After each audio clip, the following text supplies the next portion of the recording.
This is a quick view of the garden. Today's May 21st. Looking south from our deck, our heat pump where I painted iris. We've had 3 nice days in a row. Otherwise it's been cold and rainy up until now. Everything is blooming late, but beautifully. The iris, the wisteria in the middle. Our apple tree is up and over behind that in the corner. More iris. The Pinot Noir grapes are finally busting out with leaves. Poppies off in the distance. That's our sun garden, the knot garden, bordered with bricks from our burned down Medford Hotel, built in 1917. The grapes cover the deck. Looking to my Zen rock garden. Used to be the second pond, which I had to fill in due to a variety of reasons.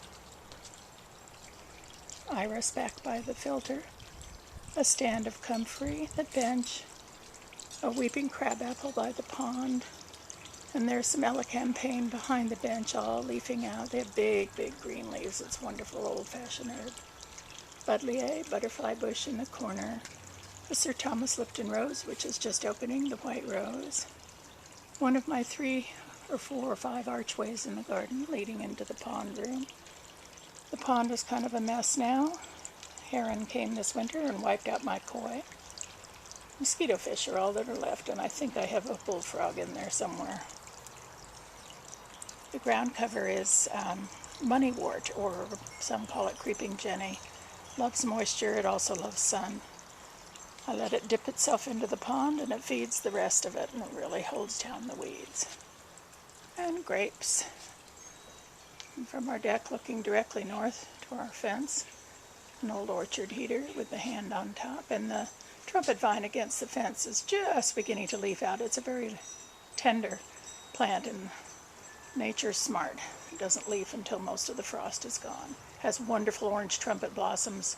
The hummingbirds love it. It blooms from July until frost. And a forsythia in the corner, and lots of daylilies, orange double ruffles. The azalea here is almost 40 years old. I have a clematis.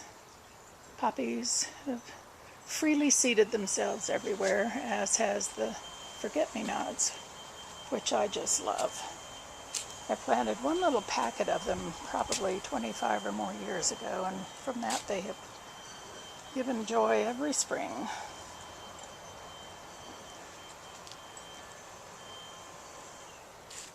And back onto our deck. No cushions or anything out yet because it's just been too cold and wet.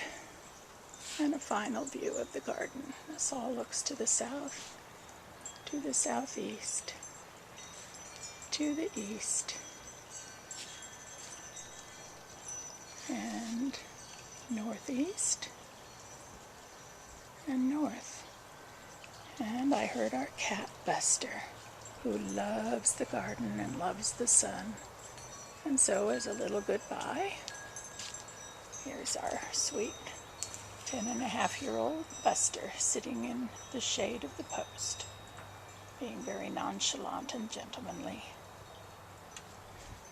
Hope you have a beautiful weekend.